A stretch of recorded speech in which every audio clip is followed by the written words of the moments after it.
Vamos a estar abriendo nuestras Biblias, carta a los Efesios.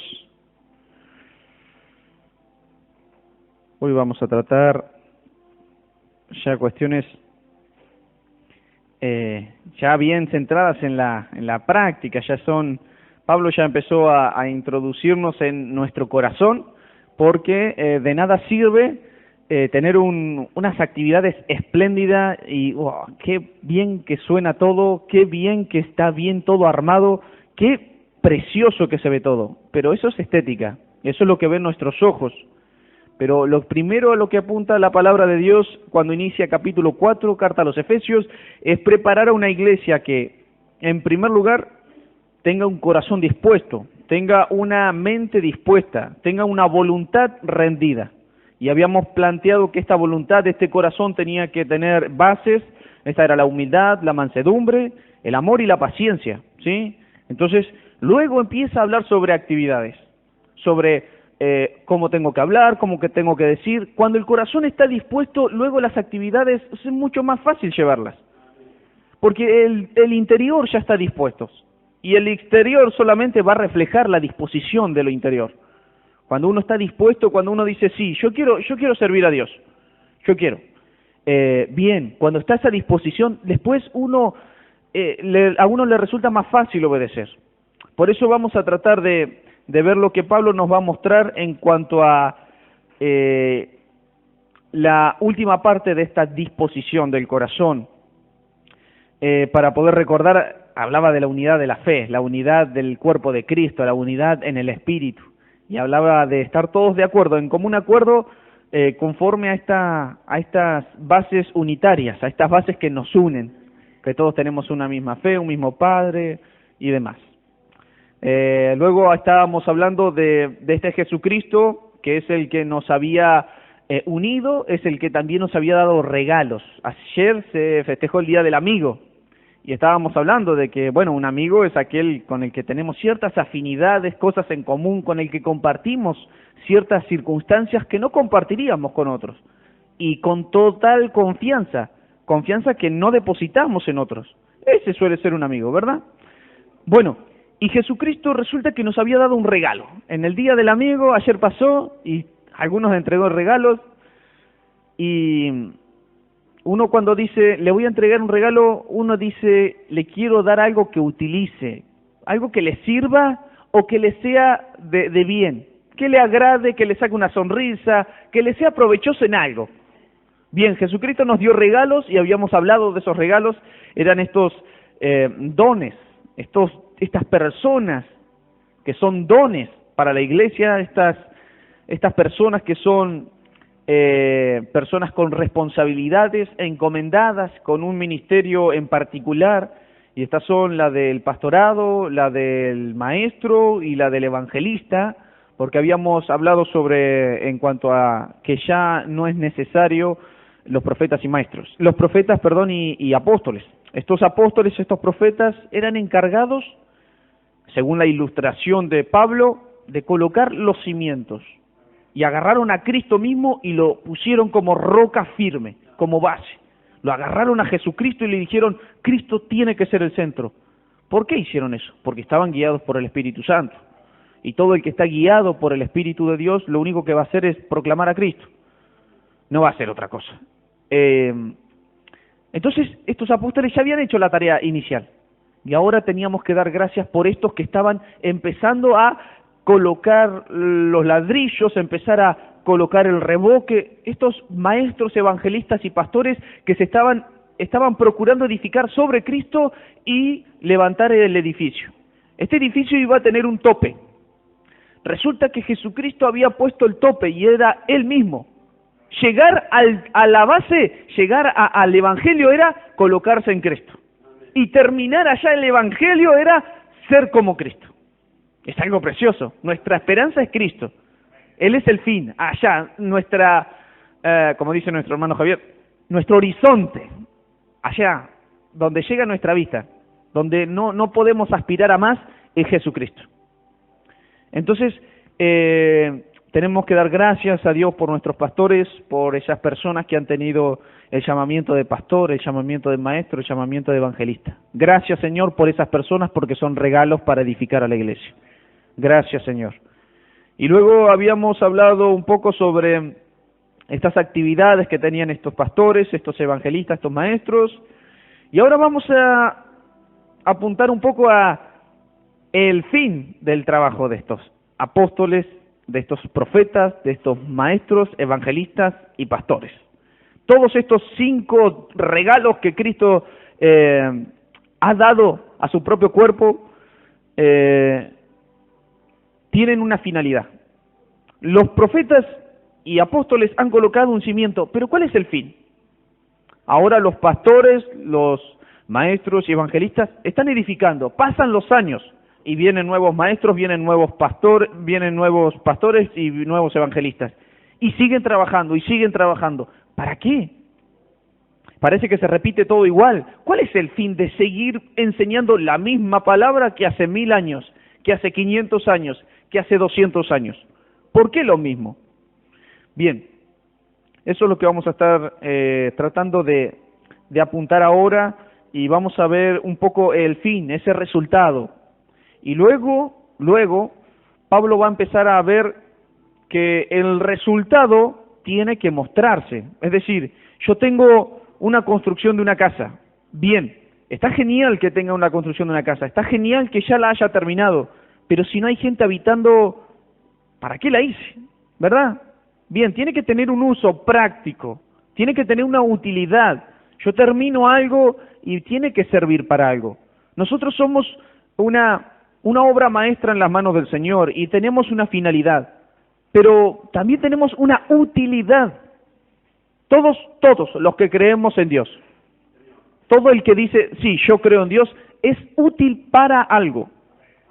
El asunto es colocarme en ese lugar, en el que Dios quiere para ser útil. Vamos a leer Efesios capítulo 4, una vez hecho un poco el resumen de lo anterior. Efesios capítulo 4, versículo 13 al 16, ¿sí? Vamos a leer versículo 13. Vamos a leer a partir del 11, siempre tomando un poquito más de contexto, es mejor, ¿sí? Así cerramos un poco la idea anterior y continuamos con la nueva. Efesios capítulo 4, versículo 11. Vamos a leer a partir del 11. Y él mismo constituyó a unos apóstoles, a otros profetas, a otros evangelistas, a otros pastores y maestros, a fin de perfeccionar a los santos para la obra del ministerio. Ya habíamos dicho que este ministerio no es algo extravagante, raro y único, no, es servir, para la obra del servicio, para poner las manos en el arado y trabajar, a fin de perfeccionar. Este perfeccionar era maduración, a fin de que alcancemos madurez, a fin de perfeccionar a los santos para la obra del ministerio, para la edificación del cuerpo de Cristo. Acá empezamos nosotros. Hasta que todos lleguemos a la unidad de la fe y del conocimiento del Hijo de Dios, a un varón perfecto, a la medida de la estatura de la plenitud de Cristo, para que ya no seamos niños fluctuantes, llevados por doquiera de todo viento de doctrina, por estratagema de hombres que para engañar emplean con astucia las artimañas del error, sino que, siguiendo la verdad en amor, crezcamos en todo en aquel que es la cabeza, esto es, Cristo, de quien todo el cuerpo, bien concertado y unido entre sí por todas las coyunturas que se ayudan mutuamente, según la actividad propia de cada miembro, recibe su crecimiento para ir edificándose en amor. Algo que habíamos dicho en el anterior sermón, en el anteriores versículos, es que en este capítulo se habla mucho sobre las cosas en amor, el crecimiento en amor y la maduración en amor. Si Dios hace reiteradas cosas, es para que prestemos atención. Si Dios repite ciertas palabras, es para que nosotros prestemos mayor atención. Eso es una regla para estudiar. Cuando vemos que en la Biblia se repite una cosa, prestemos más atención. Bien, resulta que La primera parte dice que tenemos que edificarnos en Cristo y hacer las cosas en amor. Y luego empieza a decir que la maduración es en amor. Lo que está diciendo la Biblia, lo que nos está diciendo carta a los Efesios, es que uno es salvo cuando entra en el amor de Cristo, cuando entra en Cristo. Pero uno va a seguir dando frutos y va a crecer estando en Cristo y estando en ese amor. Uno no puede dar frutos. Uno dice, ¿cómo puedo madurar más? Soy más maduro en tanto soy más obediente y más amoroso a mi Dios. Solamente eso. ¿Cómo puedo madurar? Necesitamos madurar, necesitamos crecer. ¿Cómo? Soy más obediente, soy más maduro. Amo más a mi Dios y a mis hermanos, soy más maduro. Porque el amor perdona, el amor deja pasar las ofensas, el amor une, el amor no busca contienda, no le busca la quinta pata al gato. El amor en verdad edifica y mucho, edifica y mucho. Hasta que todos lleguemos a la unidad de la fe. Habla de una meta, pero nosotros decimos, tengo que tomarme el colectivo de la 512 para ir al centro, ¿verdad? Y si tomo la 12, llego al centro. Lo que está diciendo la palabra no es eso. Lo que está diciendo es que hay un solo boleto en mi mano y tengo una sola llegada, pero sin retorno. Lo que está diciendo es que nuestra maduración para ser semejantes a Cristo ya no tiene vuelta atrás. Si hemos creído en Jesucristo, no hay vuelta atrás, vamos a ser semejante a Él. Vamos a llegar a esa maduración que no tiene retorno. Por eso tenemos esperanza y es firme, tiene firmeza nuestras convicciones, nuestra fe. Porque esto no tiene vuelta atrás. Somos hijos de Dios ahora y para siempre. Y no va a haber nada que nos pueda separar del amor de Dios. Pero no solamente esto, nuestra maduración, aunque a veces nosotros ponemos de nuestra parte, Señor, quiero madurar, te voy a obedecer. Y hay veces que no ponemos mucho de nuestra parte. Y decimos, Señor, ¿cómo le erré en esto? ¿Cómo le erré en aquello? Pero no importa. El que va a terminar esa obra es Dios mismo. Y tenemos mucho para esperar de nuestro Dios. Porque llegar a la imagen de Jesucristo, ¿usted se imagina con todos nuestros errores que sean limpiados y ser semejantes a nuestro Señor Jesucristo? Va a ser precioso, va a ser espectacular. Hasta que todos lleguemos. Hasta marca un tiempo. Es decir, Pastor Daniel, usted va a trabajar. ¿Cuándo? Y hasta que Cristo venga. Antes no le va a tener que aflojar.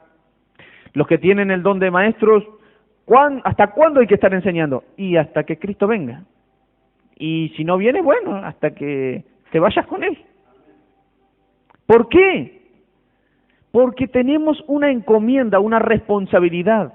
Y es de trabajar para que el cuerpo sea edificado, pero no hasta las vacaciones de invierno, ni tampoco hasta fin de año, sino hasta que Cristo venga.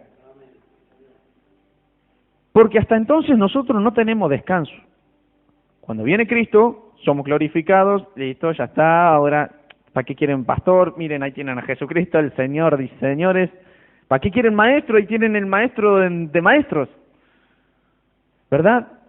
Ya no va a hacer falta, ya van a poder hacer y descansar. Hasta marca ese límite, ese tiempo, y marca que nuestro tiempo no tiene descansos, por lo menos en esta tierra. Acá somos peregrinos, no nos tenemos que olvidar, estamos de paso, estamos como peregrinos, como extranjeros, no pertenecemos a esta tierra. Hasta que todos lleguemos, este llegar es sin retorno. Nuestro peregrinaje es de ida, no tiene vuelta. Eso es lo más genial que hay. Hasta que todos lleguemos a la unidad de la fe y del conocimiento del Hijo de Dios. Y ahora vamos a ver esto. La unidad. La unidad de la fe y la unidad del conocimiento del Hijo de Dios. En primer lugar, cuando vemos la unidad de la fe y la unidad del conocimiento, lo vamos a poner en contexto porque anteriormente había hablado de una unidad. Había dicho que tenemos una base unitaria y esta era una fe, ¿verdad? Pero lo que está diciendo acá es que nosotros vamos a crecer, vamos a madurar, pero no todos tenemos la misma fe. Es lamentable a veces ver a un hermano que está ahí fuerte, fuerte, y vino un mosquito, le picó y ya duda del Señor. ¡Qué poca fe! Vino, no sé, el tropiezo más chiquito, un resfrío, y ya duda de si el Señor en verdad quiere que él vaya a la iglesia, porque si se resfrió es para que se quede en la casa y estar ahí. A veces tenemos muy poca fe, muy poca fe. Y hay otros que tienen una fe mucho más sólida, porque dicen, no, yo confío en el Señor. Y a veces dicen, no importa, estoy mal, pero el Señor sigue siendo digno y Él está ahí en el trono y yo tengo que ir a servirle, y punto. Ahí se acabó el asunto. Cuando resolvemos las cosas así, de que no se trata de nosotros sino del Señor, de que Él es digno, cambian las cosas.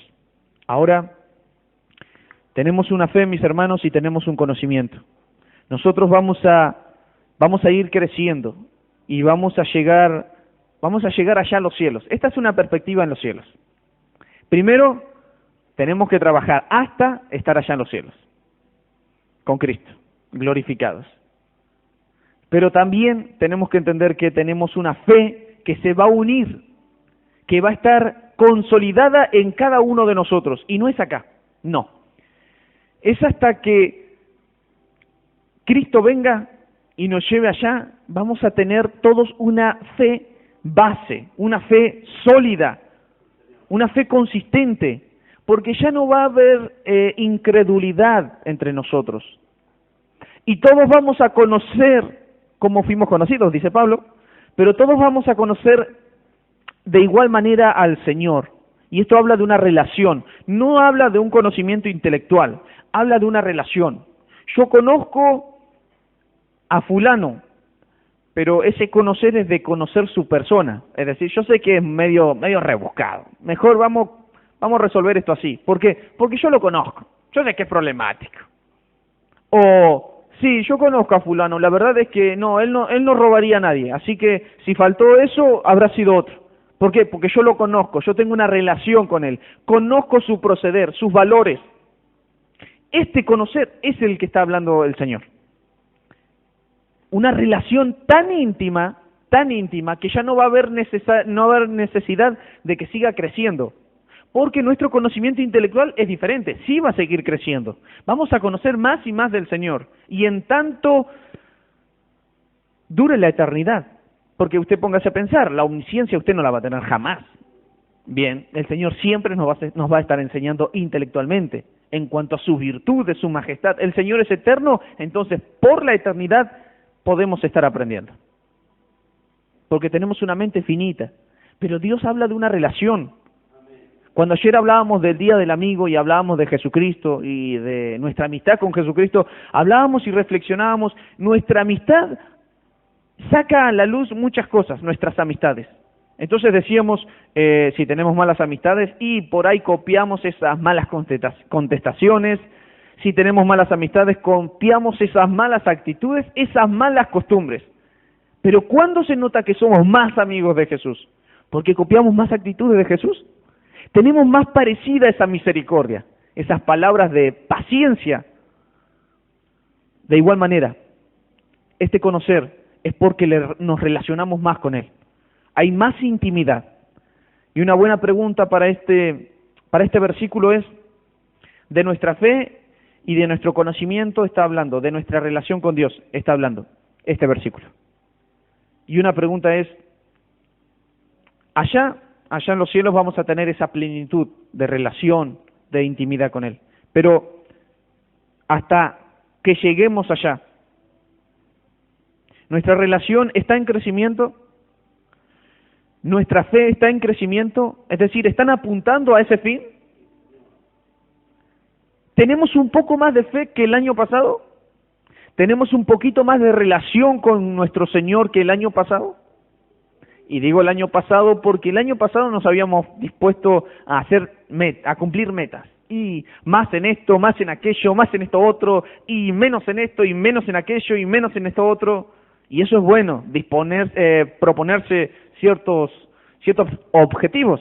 cumplir ciertos proyectos en cuanto a nuestra relación con Dios, con nuestros semejantes, nuestros hermanos. Pero este versículo nos ayuda a reflexionar sobre esto. ¿Nuestra fe está apuntando hacia allá? ¿Nuestro conocimiento, nuestra relación, intimidad con nuestro Dios está apuntando hacia allá? ¿Hacia los cielos? ¿Procura crecer? Porque nuestros pastores, nuestros maestros y evangelistas tienen una tarea. Y se facilita mucho cuando hay disposición de los hermanos. Se facilita un montón. Porque no tienen que renegar. No hay que renegar. Otra vez lo mismo y otra vez lo... No. Le dijimos, es por allá y va por allá y ya está. Y bueno, el Señor le respaldó. Gloria al Señor. Y aquel sí, le dije por allá y se fue para el norte y yo le dije para el sur. Pero bueno, y el pastor va y habla otra vez. Por el norte, hermanito, acuérdese. Ok. Y le presta la brújula para que apunte hacia el norte y después allá lo encuentra en el sur otra vez. Pero el Señor les ha dado este servicio a nuestros pastores, a nuestro pastor Mauricio, a nuestro pastor Daniel, para que edifiquen. Esta edificación la tienen que hacer. Pero esta medida de fe, esta relación está en nosotros y tenemos que procurar que apunte hacia arriba. Tenemos que facilitar la obra de nuestros pastores. Habíamos hablado un poco de lo anterior para poder recordarles, la tarea del evangelista más bien era acercar las almas, la tarea del pastor era estar cuidando, resguardando, respaldando, observando esas almas, y la tarea del maestro era más bien afilar estas almas para que sean evangelistas, para que sean personas que prediquen, que refuten, que argumenten con la Biblia. Capacitar, fortalecer, nutrir más profundamente. Por eso decíamos que una cosa era el evangelista y otra cosa es hacer tarea de evangelismo, y también hablábamos de el pastor y hacer tarea de pastor, hablábamos de maestro y hacer tarea de maestro. Entonces, versículo 13, hasta que todos lleguemos, hasta el tiempo final. Esa es la marca que nuestros pastores tienen. ¿Cuándo tienen descanso? Cuando lleguemos a los cielos. Antes no tienen vacaciones. No existen vacaciones. Como pastores no existen. El ejemplo de pastor tiene que estar acá, en Chile, donde estén. La virtud de estar procurando edificar un alma está no solamente en estas 4 paredes, está en cualquier lugar en el que haya un alma que requiera del Señor. Hasta entonces no hay descanso. Su comportamiento como cristiano no tiene límites en cuanto a geografía. Acá en Bahía se portan de 10, pero como en Pedro Luro, en Monte, no lo conoce nadie, cuando van de paseo se comportan como quieren. Sí, como quiere el Señor, porque si no... Es así, no hay descanso hasta que haya glorificación. No hay descanso. Hasta entonces el Señor les sostiene, porque hablábamos de que también da una gracia al Señor sobre esos regalos. Hay gracia que va a sostener a nuestros pastores. Entonces esta unidad de la fe y conocimiento del Hijo de Dios es allá en los cielos, pero nuestra fe entre tanto tiene que apuntar hacia allá. Entonces, estos versículos nos van a llevar al versículo 14, porque el versículo 13 marca un límite de trabajo, porque comienza con este hasta, pero el versículo 14 marca el propósito, la razón. ¿Por qué es necesario que seamos perfeccionados en la obra del ministerio y seamos edificados en el cuerpo de Cristo? ¿Para qué? Entendimos que hasta que todos lleguemos allá, hay que seguir trabajando. Versículo 14, ¿para qué? Para que ya no seamos niños fluctuantes. Listo, está hablando de situaciones acá en la tierra.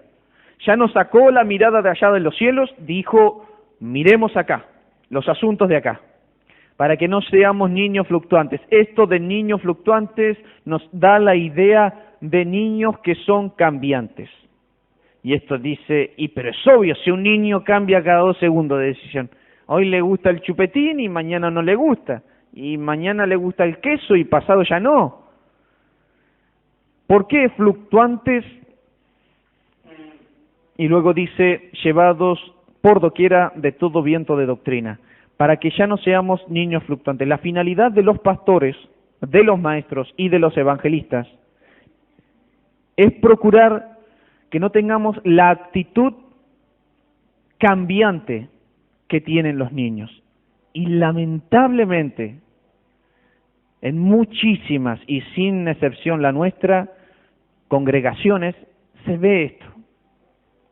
Es triste porque son hermanos nuestros, son parte nuestra. Y el ser cambiantes como que, hoy estoy firme, Señor, te entrego mi vida. Pasa algo y ya no, Señor, no te entrego mi vida.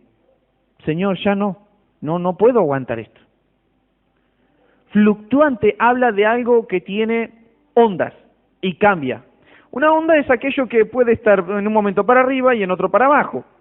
Algo que tiene fluctuaciones es algo que cambia. Bien, la idea que tiene Pablo cuando habla de niño fluctuante, habla del chico que está en etapa de cambios. Ese niño de 4 o 5 años que si alguien le dice, las vacas vuelan, empieza a levantar la mira a ver si hay alguna vaca volando. Pero en cuanto alguien va y le dice, las vacas no vuelan, ya las empieza a mirar a ver dónde hay alguna en la tierra. Y viene otro y le dice, el otro fue un mentiroso, las vacas sí vuelan, y vuelve a levantar la mirada. Niño fluctuante, alguien de 4 o 5 años que se cree todo. Lamentablemente el carácter de niño fluctuante está en los tiempos últimos, en estos tiempos. Y es triste porque eso responde a la pregunta de ¿cuán maduro soy? ¿Cuánta obediencia tengo al Señor? ¿Cuánto amo al Señor?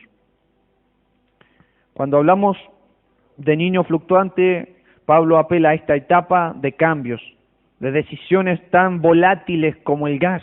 Vuelan de un momento para el otro, desaparecen, se esfuman, no están más. Llevado por doquiera de todo viento de doctrina, por estratagema de hombres que para engañar emplean con astucia las artimañas del error. Eso es lo que pasa con estos que son fluctuantes. Mis hermanos, cuando alguien le habla a un pastor y le dice, pastor, preciso que me aconseje en esto y aquello. Y el pastor le dice, y bueno, mi hermano, haga esto y aquello y afírmese al Señor, busque del Señor, ore más, trate de acercarse a una congregación, lo invito, que esto, que el otro. Y luego va y le pide consejo a Pepito Juárez, el que está al lado, el vecino, que no sabe, no tiene idea de dónde está parado. Che, Pepito, y aquello y esto, mirá. Y mirá, yo te puedo aconsejar desde mi punto de vista tan filosófico, que esto, que el otro, y le dice cualquier cosa. La gente que es fluctuante, mis hermanos, la verdad es que no busca consejo, lo que busca es comodidad, lo más fácil. Es triste, pero buscan la comodidad. Es como aquella persona que tiene crisis, estados nerviosos terribles, y no quiere creer la respuesta del doctor. Usted se está haciendo mala sangre. No, tengo un dolor acá y ya está, y punto. No, usted se está haciendo mala sangre, los nervios la están poniendo así. No, esto que el otro y así. Y cegada por sus dolores, no le da razón al doctor y visita otro y otro y otro y todos dan lo mismo. ¿Por qué? Porque son doctores y conocen del cuerpo. El problema es este. Cuando nosotros tenemos hermanos que son fluctuantes, solamente el Señor los puede hacer madurar, porque tienen que decidir con el Señor o sin el Señor, tienen que decidir servir al Señor o no servirlo. Carta a los Romanos nos habla sobre estos débiles en la fe, no vamos a leerlo para no extendernos mucho, habla sobre estos débiles en la fe que tienden a debilitarse por consejos errados. Carta a los Efesios habla sobre hombres que tratan de engañar, y estas estratagemas, estas mentiras tan sutiles, tan espectaculares, son tan bien pensadas, son magníficamente pensadas, pero para mal, para maldad. Estas trampas que se arman con el fin de engañar. Cuando nosotros vemos a estos hermanos, tenemos que hacerles entender que tienen que decidir por Cristo, decidir por el Señor, porque la palabra del Señor siempre nos va a guiar a la verdad y no al error. Este error, estas artimañas del error que habla la Biblia, está apelando a errores que ya no han ocurrido. Y se nos puede venir a la cabeza hombres como Balaam, se nos pueden venir a la cabeza hombres como Saúl. Esos errores de los que habla son cosas que se han pensado y se han ejecutado. ¿Recuerdan cuando Saúl maquinaba matar a David? Cuando le perseguía. Y este hombre era tan fluctuante que David le decía: Padre, Señor mío, Rey mío, ¿por qué haces esto? ¿Qué no ves que yo no te hice nada? Bueno, David, nos vemos entonces, chao. Y se iba Saúl después de mover a todo un ejército para matar a un hombre.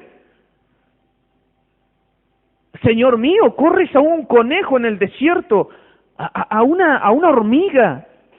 Bueno, David, disculpa, nos vemos. Y al tiempo ya lo volvía a perseguir. Errores terribles.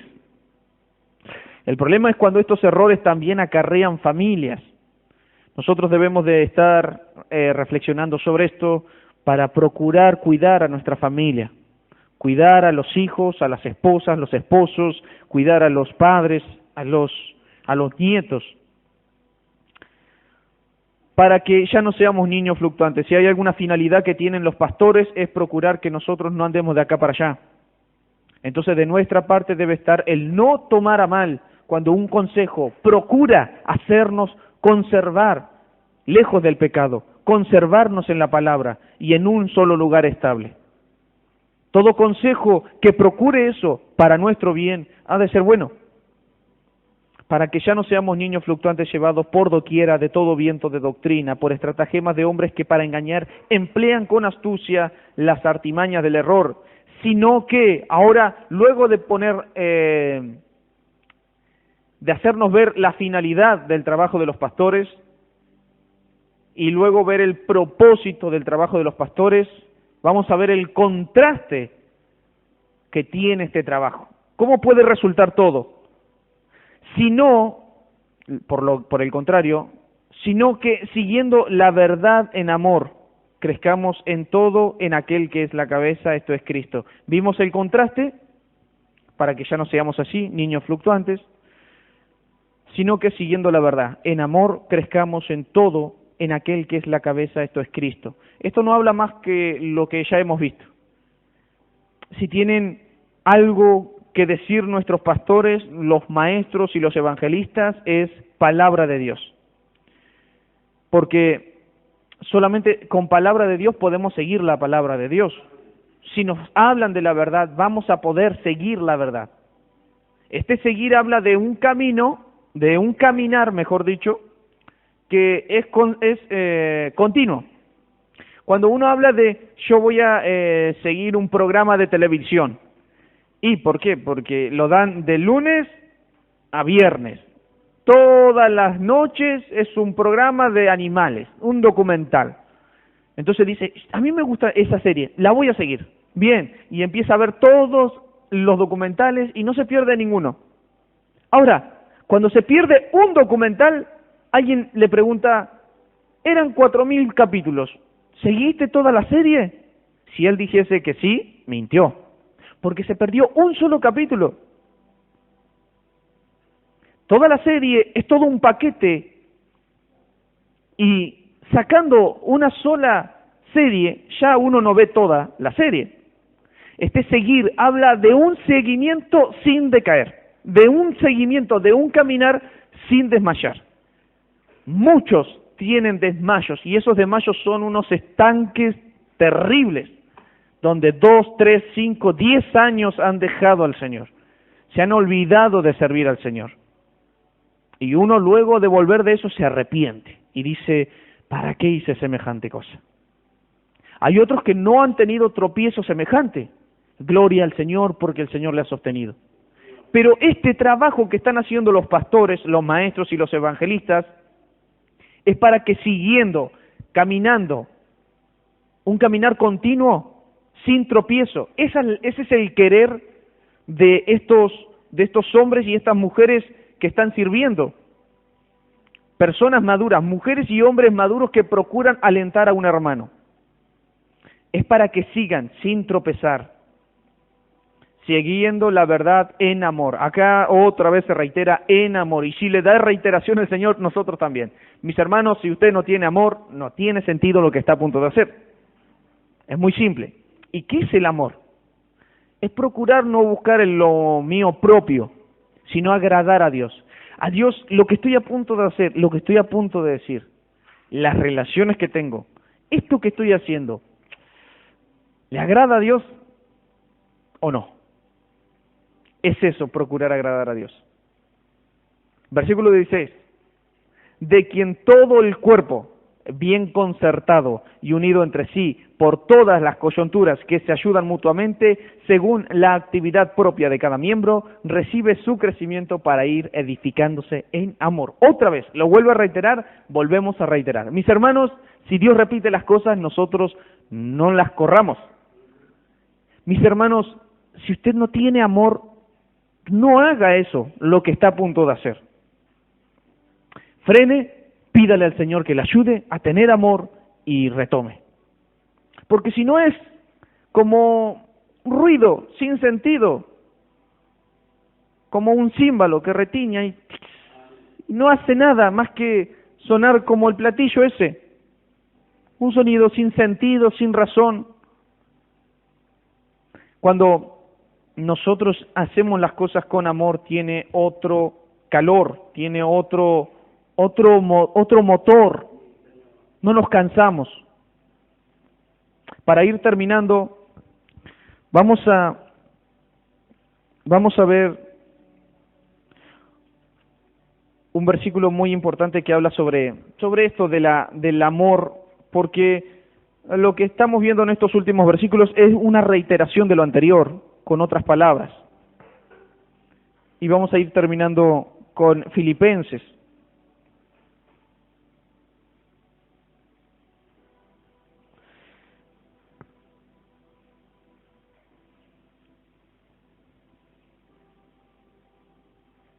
Filipenses habla mucho sobre las cuestiones de nuestro carácter, habla mucho sobre el regocijo, sobre la amargura, sobre el no enojarnos, el procurar hacer las cosas con paz, con tranquilidad. Y ahora en cuanto a esto de nosotros y nuestro Señor, de cuánta fe estamos teniendo, ¿tenemos un poco más que el año pasado? ¿Tenemos un poquito más de relación que el año pasado que con nuestro Dios? Bien, esa es una buena pregunta. Pero ahora vamos a ver algo que Filipenses capítulo 4 nos habla sobre nuestro corazón, sobre nuestra mente, que luego va a resultar en cosas muy buenas para nosotros. Filipenses capítulo 4, versículo 8. Luego de que Pablo empieza a enseñar sobre la oración y sobre esos resultados, empieza a hablar sobre el caminar nuestro y hacia dónde tiene que apuntar, sobre nuestro pensar y nuestro seguir. Versículo 8 y 9 dice: por lo demás, hermanos, todo lo que es verdadero, todo lo honesto, todo lo justo, todo lo puro, todo lo amable, todo lo que es de buen nombre, si hay virtud alguna, si algo digno de alabanza, en esto pensad. Lo que aprendisteis y recibisteis y oísteis y visteis en mí, esto haced, y el Dios de paz estará con vosotros. Es una tranquilidad tremenda decir que mirar lo que uno haya hecho y diga, sí, Dios estuvo conmigo.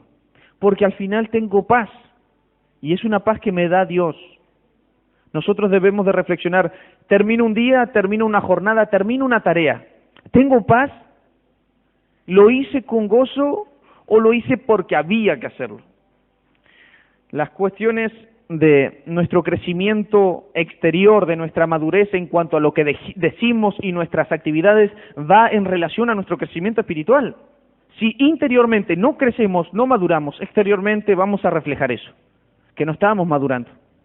¿Por qué? Y porque actúo de igual manera. Einstein dijo, si queremos resultados diferentes, debemos hacer cosas diferentes. Y es una verdad muy grande. Siempre tropezando con lo mismo. Y pasa que estamos haciendo lo mismo. Si hacemos cosas diferentes, las cosas van a ser diferentes. Y siempre debemos de procurar obedecer al Señor. Nos ponemos de pie y vamos a orar a nuestro Dios. Porque en esta parte de Efesios se está terminando la parte de preparar nuestro corazón, nuestra